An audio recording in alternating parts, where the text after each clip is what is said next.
my name is Tyler Olsson. I am the University Program Director at MouseBelt, your host for REIMAGINE 2020, and I am here today with Miami University Blockchain Club. I'm really happy to have them on because Miami has been some of our most involved student members at MouseBelt University, and I know that they just had a very successful virtual conference of their own, so I'm excited to hear a little bit about that.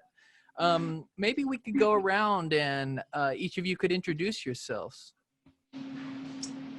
Sure, I'll go first. Hi, I'm Jack Gilchrist. I'm a junior computer science student, and I am the president at Miami University Blockchain Club. Hi, I'm Adrian Chaika. I'm a junior at Miami University, and I am the VP of Public Relations. Is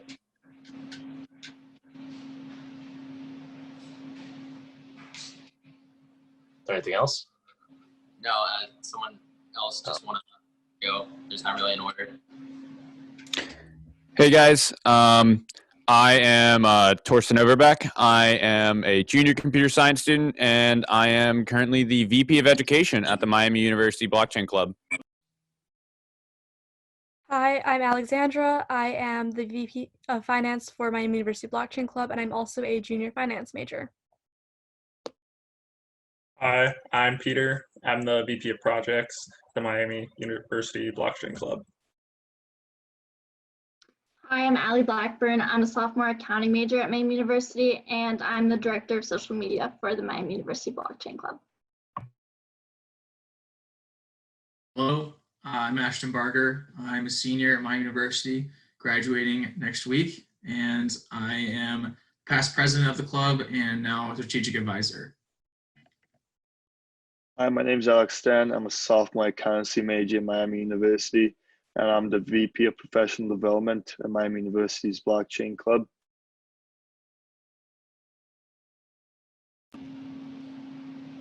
Yeah, I think that's everyone. Right on. Well, yeah, thanks again to all of you for taking some time to be with us today and to sort of take up this interview.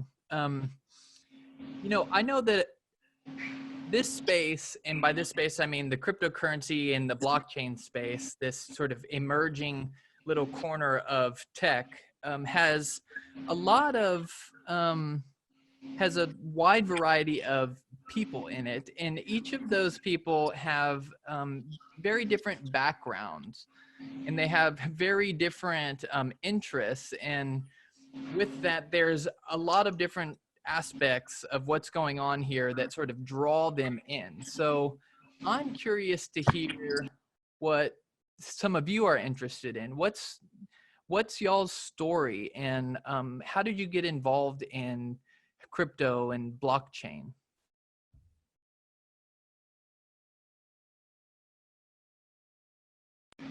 Yeah, Adrian, do you want to go first? So my grandma's friend got her into the whole crypto space, and then because of that, it got me into it. She started telling me to like look into it, and then I got interested, and then I met Jack at school, and you know, everything's kind of like combined together to get me really interested in joining the club and being on the exec board. Your grandma? That's... Yeah, my grandma got me into it.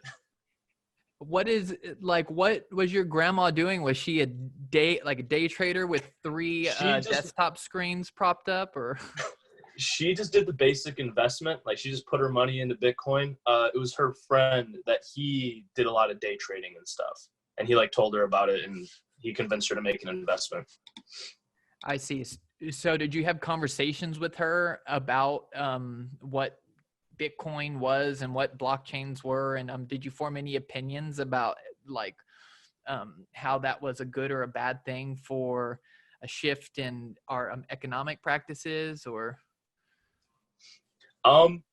like it was just kind of drawn in by the hype of money? For my grandma, was a little bit of that, but then after I joined the club my sophomore year, I actually learned about it more myself, and then I was able to actually like tell her exactly like how everything works and what it is, and that got her even more interested. So she got me like initially into it, but I ended up like teaching her more than she knew originally. But at the beginning, it was mainly just the money from my grandma, at least. Got it. How about you, Jack? Yeah, I won't lie. It was a little bit of the money that got me in first too.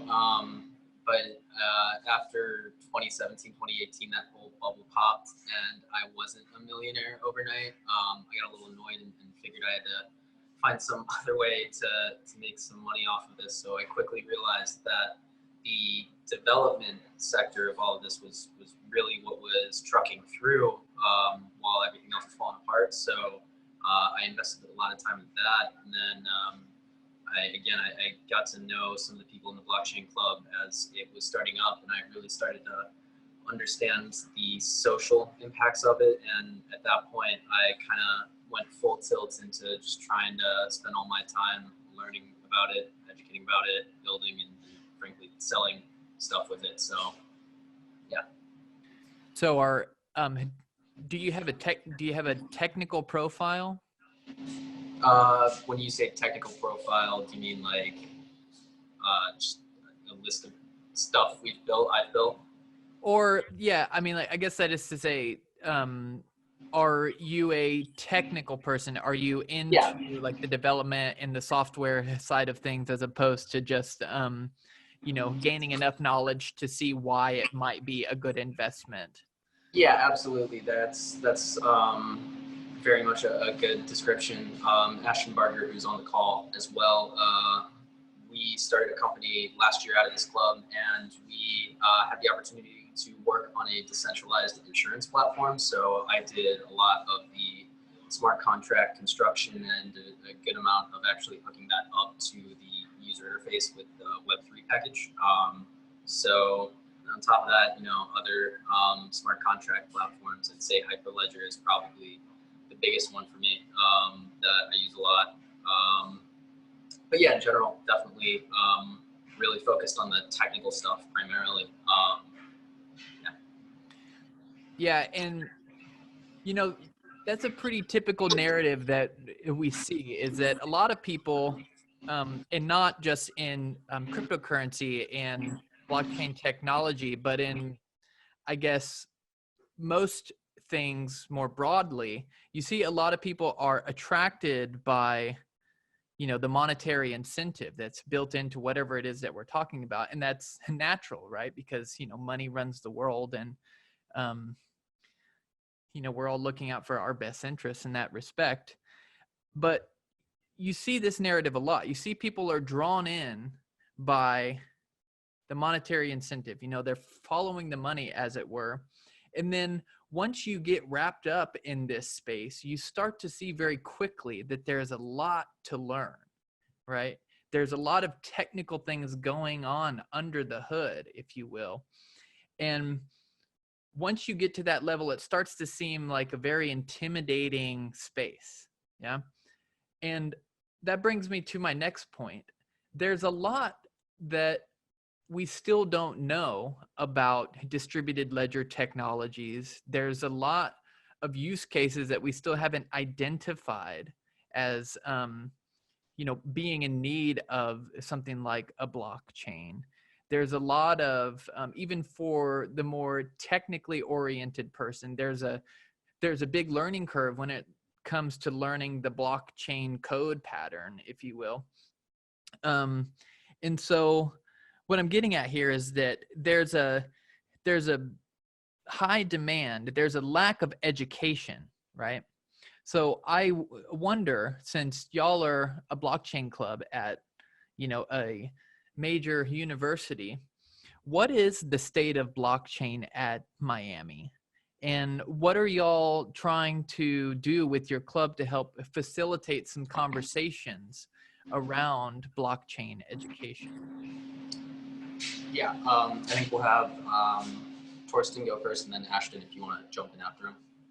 Yeah, so currently at Miami, we used to have a blockchain course that was actually hosted by our advisor, Arthur Carvalho, and it was pretty good. But unfortunately, the university axed it, and they're kind of cutting back a lot of money that they're investing into blockchain.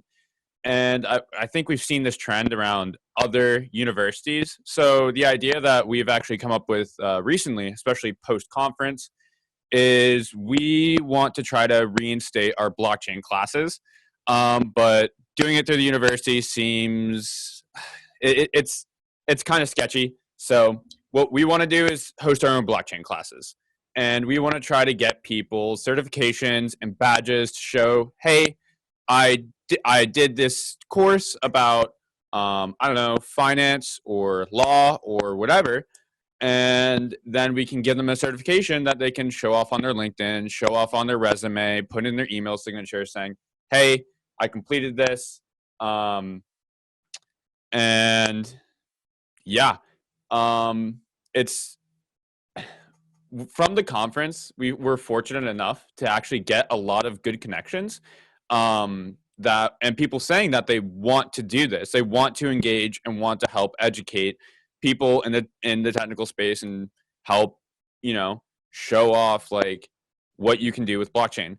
And those two examples I listed earlier, we got some connections for some potential finance and law courses. And if we were to offer these courses, we want to keep it open to as many students as possible, because we're a club. And we really just want this information to be accessible to as much people as possible. So if someone's a student, we would have them register with our website. And then when they register, they would register with an ETH address, and that would give them an ERC 721 token that would be minted.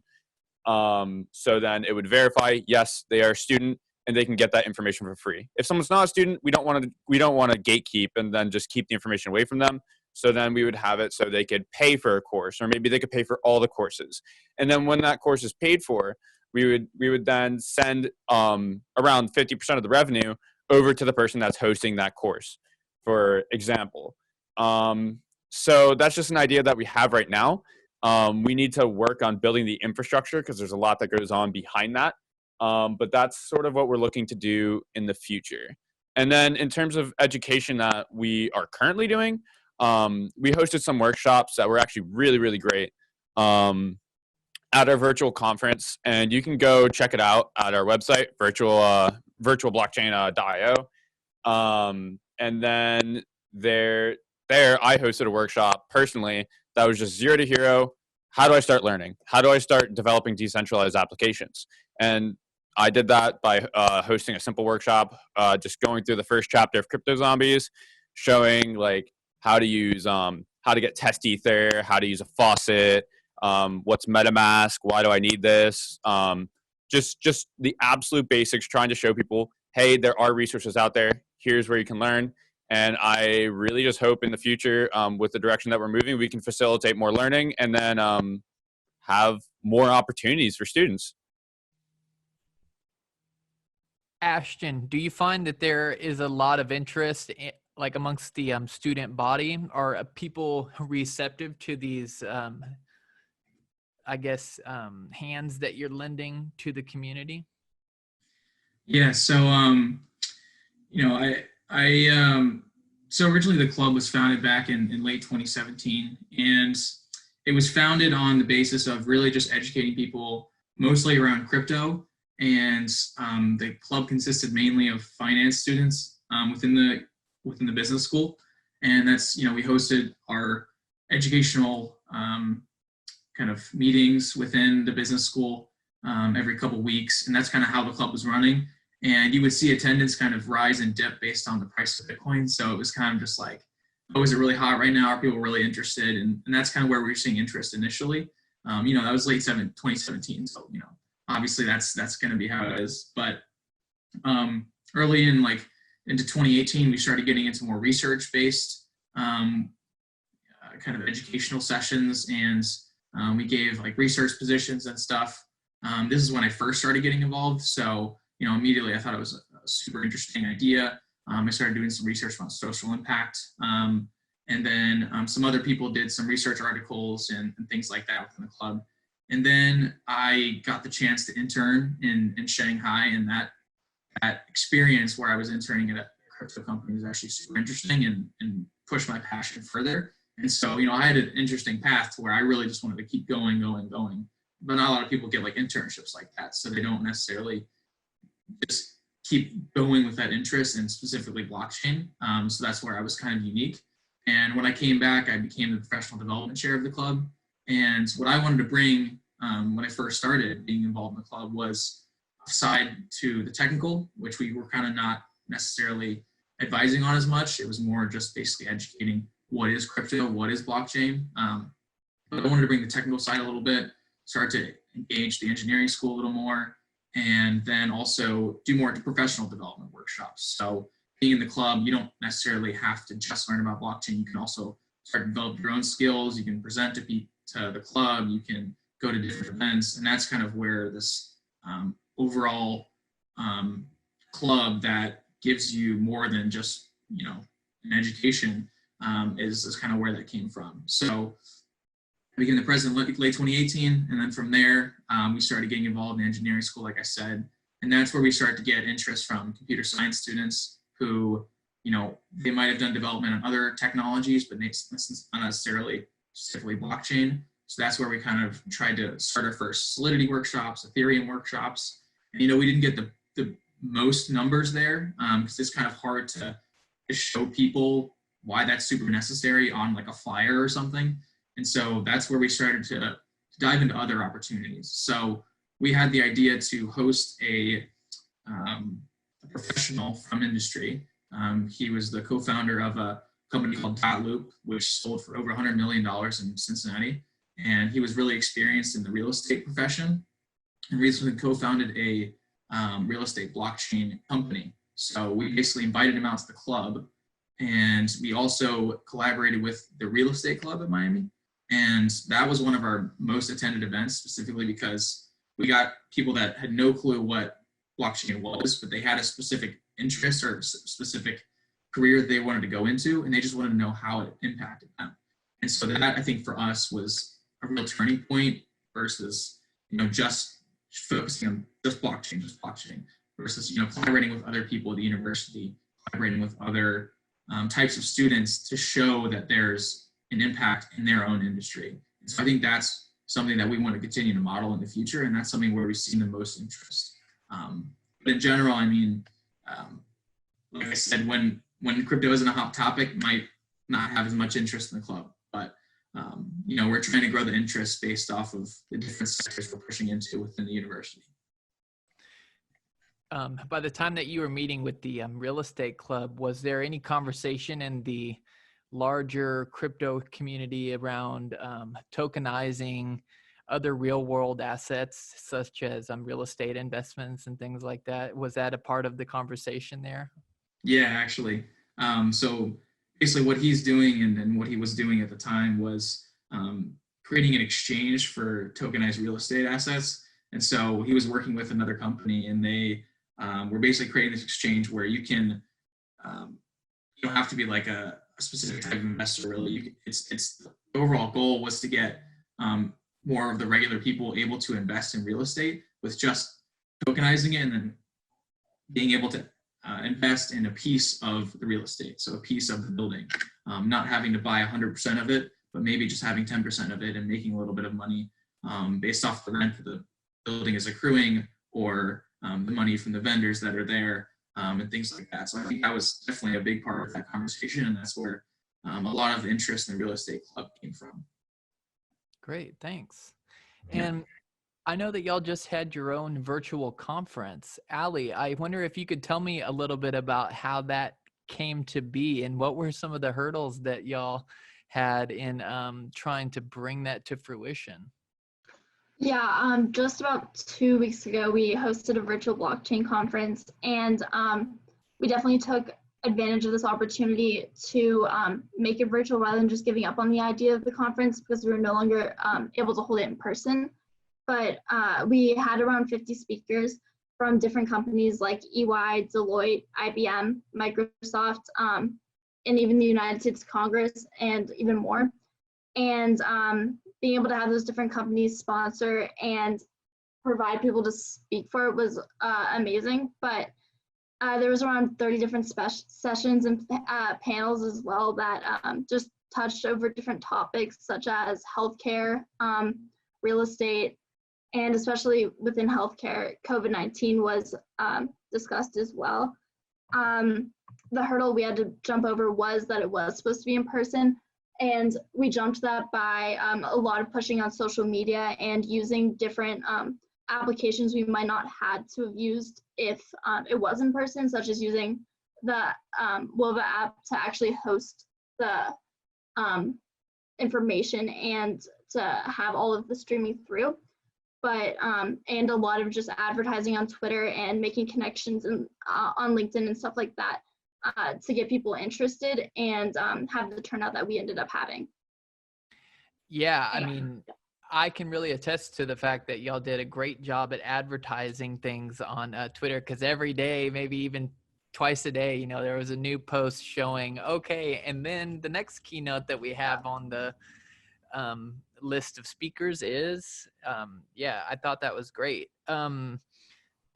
Peter, did you notice that y'all had a pretty good turnout, and what was the nature of the interactions there? Was there a lot of, I guess, active conversation in Q&A, or, I mean, how did that go?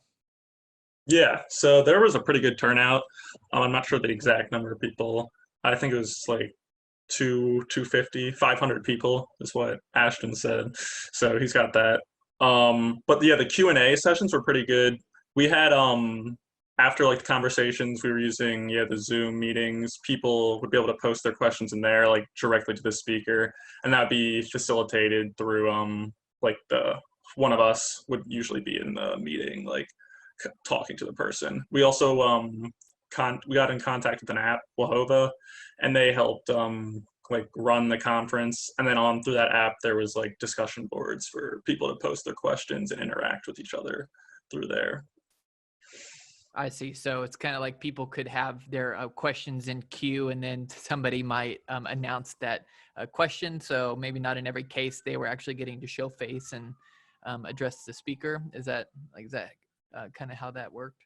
Yeah. All in the meetings, it was like mostly just the speakers and then a discussion manager who would like look to the questions of the chat. And then like, let's say after a chat, if you saw the question, you go to like the discussion board in the app and post it, and people could like respond, answer the question, and even talk to like the professionals that were there. And with the app, it said we had over 2,000 messages and 100 plus topics like posted throughout there through like from 500 people. So it's like pretty active as a whole. Sure. Yeah. I mean, these are really good things to know, because it's very likely that going forward, we'll have more virtual conferences taking place. You know, I think that a lot of people just with these shelter in place orders have learned what they're capable of when it comes to working at home and, you know, attending meetings with people all across the globe. And I don't think that stops with just taking care of your everyday business or your day-to-day work, but attending things like a blockchain conference, you know. Jack, did you find that it was stressful having to make the adjustment on the fly and sort of manage all of the logistics that go into something like hosting a virtual conference? Yeah, I mean, I think honestly, during it, we had done enough prep before that as long as we were sticking to the plan we had on paper, it went pretty much on without a hitch. So to that end, I don't think I really found it that stressful. Just it was a lot of work during, you know, I think Ashton and I both were on for just about every single session. So a lot of staring at screens that day. But I do want to give Peter a chance to talk about the Mbbc Token project we've been working on as well, because he's been doing some really good work on that, and you know, want to give him the platform. So yeah, I can talk about that real quick. So we're making our own token, the Mbbc token. Where its idea behind it is kind of like as a reward system for, we're trying to incentivize people to like go to meetings, and like we can reward them with these tokens that will grant to their account. So this is like backed with like a blockchain. Jack was the one who's like coding and working the back end. We like made our own ERC20 token, and it's just, you know, Mbbc coin. and I'm working on developing the app for Android and iOS. So it'll be like specifically, you'll be able to go through this app. We have it so you're set up to log in with your like school email. So this doesn't, it like removes one like hurdle of like the blockchain with like dealing with wallets and everything like that. We're like managing that for them. So then to try and make it streamlined for users. And then through this app, it's actually we have the back end not connecting and like talking to the blockchain. And then with this, like if let's say we'll like be handing out tokens to people for like if they show up to a meeting, give them like 5 tokens. And then through this app, they'll be able to purchase like an MUBC t-shirt and then stuff like that from things that we'll offer from our club to try and like just free stuff to get people to show up. So does it only circulate in your little ecosystem there, or is there a way that they can trade it back into ETH so that it's more liquid on a no, Jack? Yeah, currently no. Yeah, no, it's just on the test network. We're not completely done, so we'll see what happens in the future. We're gonna try and get it on the App Store hopefully in June, so we can like test it a little bit over the summer and then deploy it come the fall if everything's going good.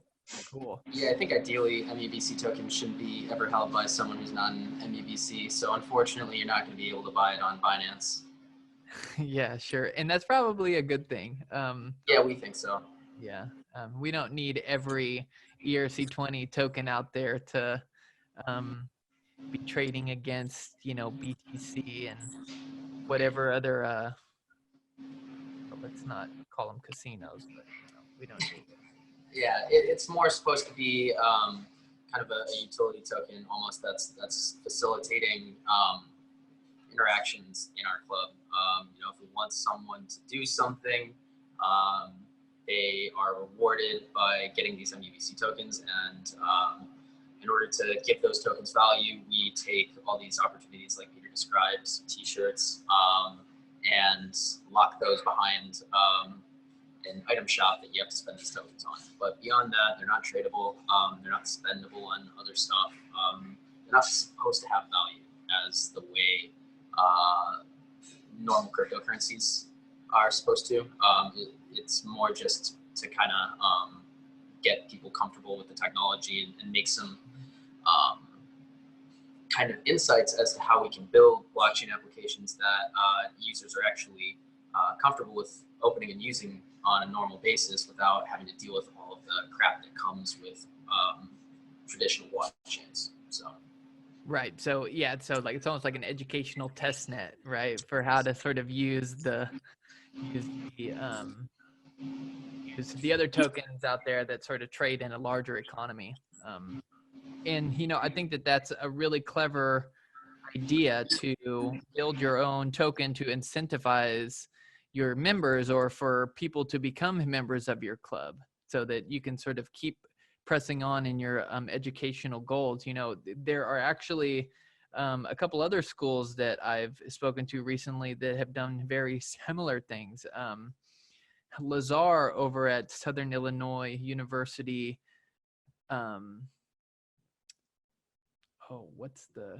Carbondale, he built his own token on the Ravencoin protocol and was doing something very similar. So it's great to see people actually on the ground, building on top of these protocols for educational and incentivizing purposes. So we're starting to run out of time here. And I think that this would be an opportune moment to ask any of you who are interested to address the question, how we might reimagine the future after 2020. I think it's safe to say that 2020 has been an interesting year so far. We're only into May, so that's the 5th month. I guess we're almost halfway through. And it's been, challenging for a lot of people. It has really opened our eyes to some of the malpractices that we see happening in our political sphere and economic sphere, specifically around practices of money and some of the problems that come with the centralization of money. So I think that for those of us who are interested in cryptocurrencies and blockchain especially, it's an illuminating time. But I think that the question applies to the future more generally. So I put it out there to any of you to speak on how you might reimagine things post 2020. What does the future look like? Yeah, so I think the future after 2020 will be much more virtual based. We're going to rely more and more on technology to connect us with our peers, coworkers, and family. Even now, this is a great example how we're using technology to connect, even though we're in remote locations. And this will lead to lots of innovation to make these, meetups more streamlined.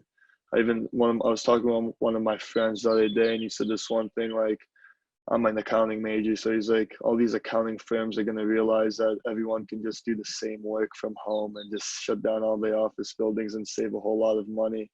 So things like that, I think we can expect in the future, just innovation and just kind of working from wherever you are.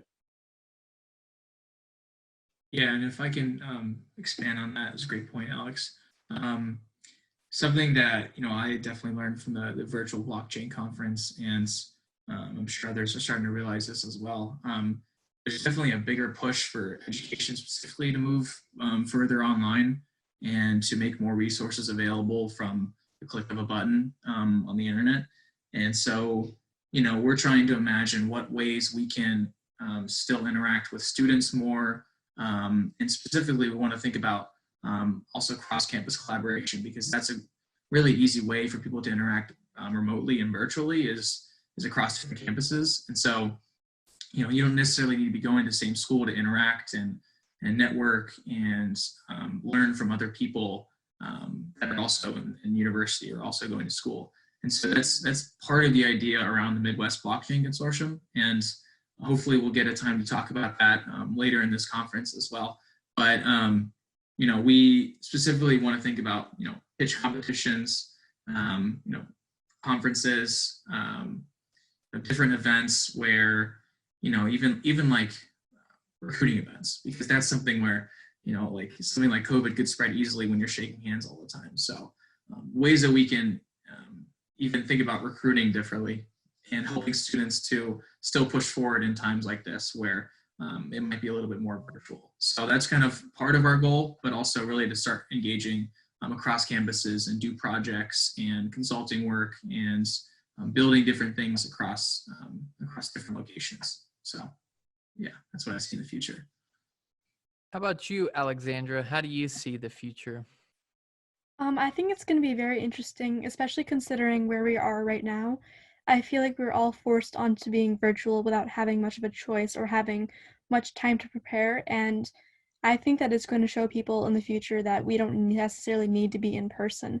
I can speak for Mbbc exec. We started planning stuff over our winter break, and a lot of the times we were doing Zoom, FaceTime, Google Hangouts just because we can't all meet in person. I think this will translate over to could translate over to club meetings where people are now meeting virtually, or like Ashton said, doing cross-campus things where maybe we could co-host a meeting with a different school and our students and their students can attend and get this knowledge from different campuses.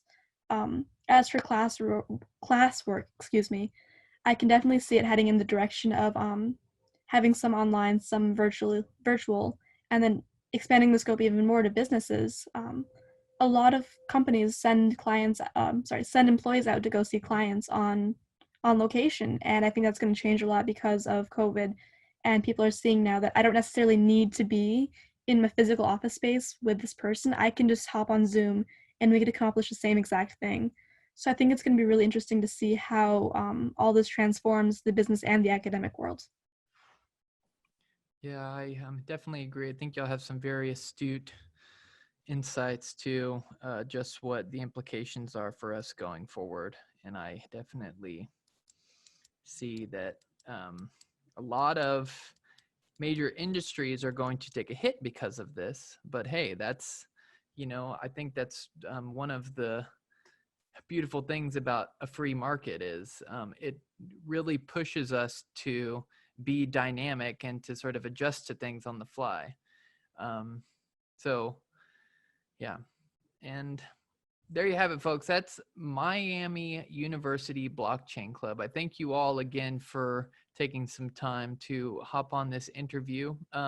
Maybe before we sign off, is there a Twitter handle or a website where anybody tuning in can find you all? Yeah, obviously go check out our virtual blockchain conference website if you want to see any of the content we hosted, aside from one exclusive workshop we managed to get from Consensus Academy that, given that that's their course load, we weren't able to include it. But all the talks we did, all the workshops, all the different content we produced out of that is all on our website at virtualblockchain.io. If you're interested in how blockchain is impacting industries at all, I would highly encourage you to go take a look. Other than that, you can go find us on LinkedIn, which is ME Blockchain. I think our Instagram handle and Twitter handle are the same, so it's just ME Blockchain across most of our socials. And then we have our website as well, mubc.io, where we maintain most of our online presence. So, great. Well, thanks again, folks. Cheers to you. yeah. thanks Thank for you, having us. Tyler. Thanks. Have a good one. Have a good one.